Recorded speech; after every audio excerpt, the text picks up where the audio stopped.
Thankfully, the days of having to burn trash and human shit are no longer a thing in the Army. Otherwise, that definitely would be on this list for worst jobs to have.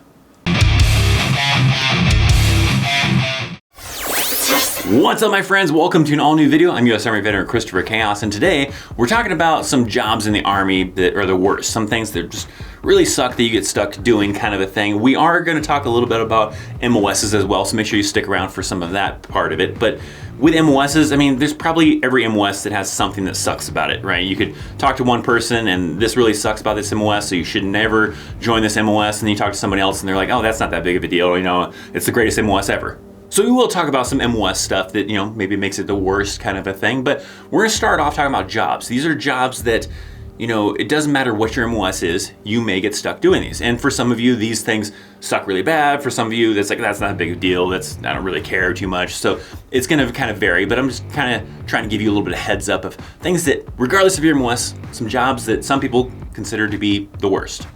And we're starting off real mildly here, all right? And this is something that, you know, maybe some people consider one of the worst things that you get stuck doing, and that is police call.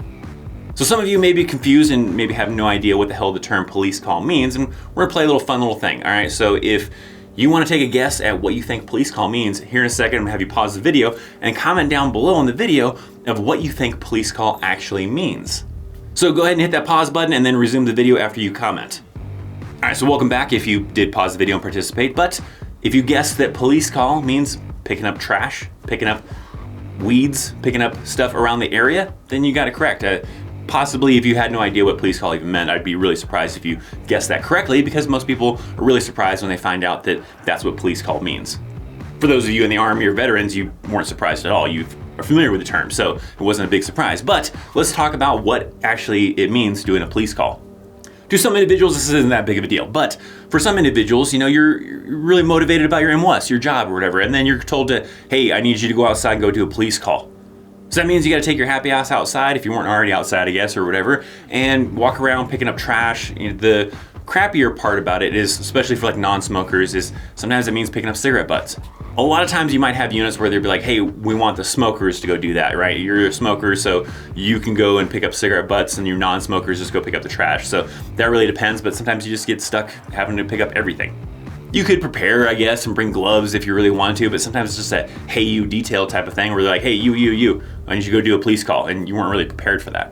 So you're just going around picking up trash for a little while and pulling some weeds, maybe, you know, whatever is laying around the area, and you pick up the trash and clean up the area.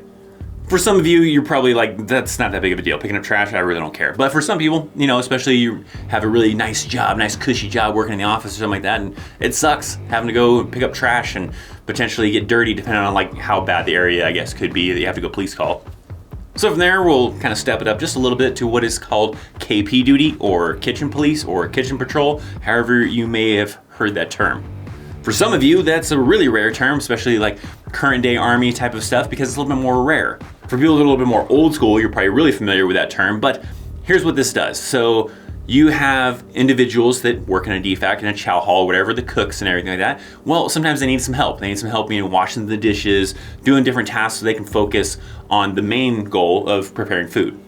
So they task out soldiers to help out these cooks, to do the dishes, to do some of the other tasks so they can, you know, focus on the main objective. Now, this is a little bit more rare because there is a much larger presence of civilian contractors working in the chow halls and the DFACs nowadays, to where you don't really need to have those extra soldiers kind of help out. Where this will come into play a lot of times is in the field. In the field, they don't bring the contractors, the civilians out there in the field to help out, so soldiers get tasked to kind of help the cooks in the field so that they can continue to focus on the main thing of preparing food. So this usually entails, you know, maybe you have to clean out the mermites. You have these big green tubs or whatever that, you know, the food's inside of, and it comes back from a log pack from a, you know, food run to take people chow out to another area or whatever, and then it comes back and it's all dirty, and so they have those people like cleaning those out and rinsing them out. Or you might get stuck like downloading a truck of supplies. Like I said, it's really just all the tasks that the cooks don't have time to do because they're busy preparing the food. So that could mean, you know, a lot of labor, a lot of just cleaning, things like those type of tasks that you might get stuck doing when you're on KP duty.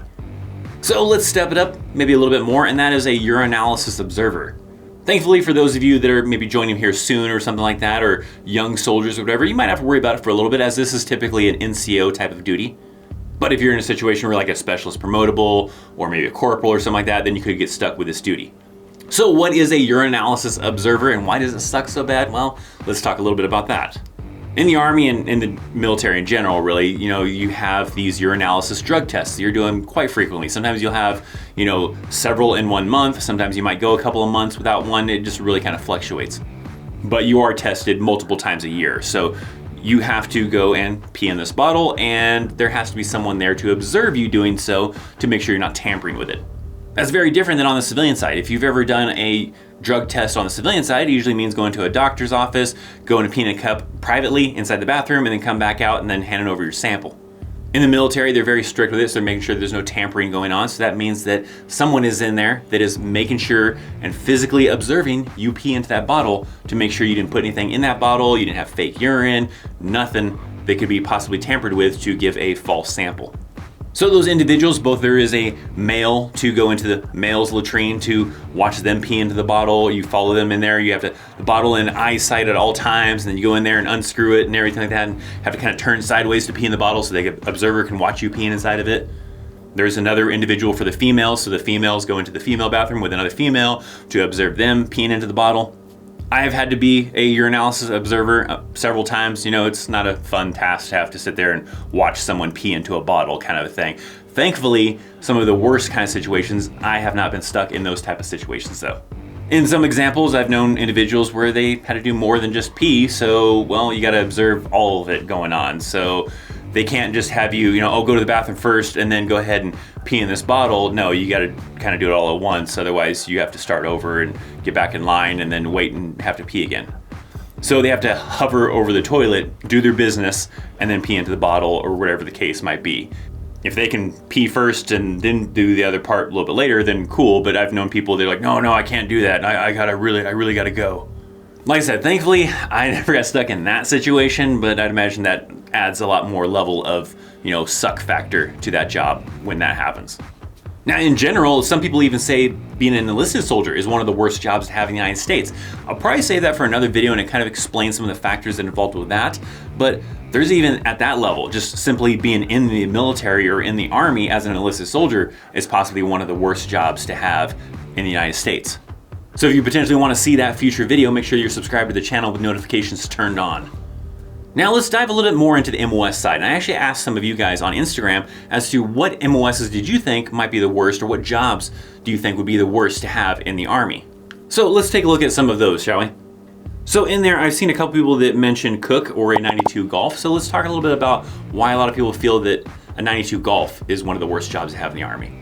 In that case, usually the main complaint is the hours. You have to get up super early in the morning to prepare for breakfast, or you're up super late at night to kind of close up shop, after dinner was served and everything like that. So the hours are just really crazy. You're working weekends, you're working holidays, all that stuff, because the chow halls don't close on the weekends and they don't close on the holidays. Sometimes they'll close select ones here and there and have a little bit limited to where some of them might get a chance to have the weekend off, or some of them may have to just help some of the other defects or whatever the case is. But the long hours and the long kind of weeks or whatever are kind of a factor in there. They do still have days off somewhere in there. So it's not like they're always working 7 days a week. They just may end up with something like their weekend is a Wednesday, Wednesday, Thursday is off, or maybe it's like Tuesday and a Friday or something like that, and it's not even consecutive. So it really depends on the scheduling of that, chow hall and how the leadership is kind of managing that one. But the long hours and the no guarantee of having weekends off, or getting holidays off and all that kind of stuff usually factors into some people feeling like being a cook in the Army sucks. A Barlow 22 says a wheeled vehicle mechanic or ammo specialist, and on the wheeled vehicle mechanic side, definitely I can see some people that hated that, but some people love working on vehicles, so it's a good one for them. But the people that hate being mechanics are usually because of the hours as well. That sometimes means, staying late in the motor pool because we have to get services done on these vehicles. We have to get these vehicles up and going. Especially like on a deployment, I always saw mechanics super busy in that, motor pool area. Trucks are coming back from mission at all times of the night, and you have to get them back up and make sure they're good to go for the next mission coming up. So they had a lot of crazy hours as well, especially on deployments, and then especially like in garrison when you're not on deployment or in the field, just simply trying to finish up for services or finish up things. So sometimes it made for long nights, long evenings. So even my girlfriend chimed in with shitter cleaner, and then even a friend of mine who says, who's the guy that fixes the toilets? So the people that are cleaning the toilets are usually the soldiers, right? You're not in a specific MOS, sometimes detail. Obviously, you're gonna be kind of, required to clean your own bathroom in the barracks. But when it comes to the common area in the motor pool or an office area, sometimes it's just a soldier tasking. They grab up a couple guys, hey, I need you guys to go clean up the bathroom. So you're stuck going in there and cleaning up the bathroom, and you gotta clean out the toilet, whatever the case is, refill the toilet paper, maybe mop the floors or whatever. So soldiers are often the ones that have to clean those. As far as who fixes them, like if the toilet got clogged or broke pipe or whatever the case was, that one's usually a civilian type of thing. Usually have civilian contractors that are kind of the DPW or the, civilians that have the contract to do plumbing type of things on facilities on post. So you usually have a contractor that comes out and he fixes that kind of a thing. The Desert Storm actually says 11 Bravo, and that one's definitely, touchy for some people, but for some people, they felt like that was one of the worst MOSs to have in the Army. The reason for it is mainly like if you're not deployed, you're not really doing your job. So if you're just in the garrison, back in the United States or wherever you're at, and you're not on a deployment, like a combat deployment, you're doing nothing but training or just a lot of details. You're having to do a lot of cleanup, a lot of mowing lawns or whatever they have, for you to fill time with. And then in between that, you're doing training. Maybe you're working out. I've known a lot of 11 Bravos where they said they had a lot of time to go to the gym, so they would go to the gym all the time. But for some people, they joined to do these high-speed, cool stuff for infantry and everything like that, and kick in some doors and do some raids and everything like that. And if you don't deploy, you don't do that stuff except for train for it. And then there's the factor that, your job does not directly translate to really anything outside of the military. It doesn't directly translate to being a police officer. Sure, it may help a little bit, but you don't learn any criminal justice or learn any laws, so you're not really translating that over to being a police officer. It could apply for like some security type of stuff, but a lot of people, complain that it doesn't directly translate to anything in the civilian sector. But that doesn't mean it screws you over, right? A lot of employers just love simply that you have military experience, you have the leadership experience, especially if you were a non-commissioned officer in the infantry and you led soldiers, then being just in that type of position, having that military experience and leadership experience is enough that they will hire you for something that's not even related to what you did in the Army. But it does kind of, discourage some people because they're like, oh, what the hell experience do I have to apply for this job? I didn't do this in the military. I, learned how to kick in doors and learned how to do stuff with weapons or whatever. So it kind of ends up being discouraging. And they're like, maybe I wasted my time in the Army and I didn't learn any kind of appropriate skill to apply. But like I said, a lot of times just that military experience is pretty helpful. So there was a few others here and there that may apply for some individuals who had a bad experience with that MOS and feel like it's one of the worst MOSs to have, but looks like the majority of people that responded here, as far as the bulk of it, was for like 92 Golfs or the cooks. So sorry cooks, I love what you do. You make some great food sometimes, but yeah, some people feel like that MOS really sucks to have in the Army. So if you also want to participate in maybe some of those fun polls, well, make sure you're following me on Instagram. There's a link down in the description box, but you can also look for ThatChrisChaos or ThatChrisChaos. So make sure to follow me on Instagram so you can participate the next time. Now, to add on to it, there are other MOSs that people commonly complain about that they say they're some of the worst MOSs to have in the Army. A really common one that I've heard is the 74 Delta, which is the seaborne specialist, the chemical specialist. The main reason for that one that I hear a lot of people complain about that MOS is that there's not really a big chemical type of threat going on right now with current military operations and current deployments and everything like that. So it usually ends up that you do a lot of things outside of your MOS. I have heard from some people in that MOS that they did get to do some cool stuff like learn about deconning and certain other lab type of things and a lot of other stuff. But then I've also heard from a lot of individuals that say that they just get stuck, helping other platoons out or doing other details or doing other things that are outside of being a seaborne specialist.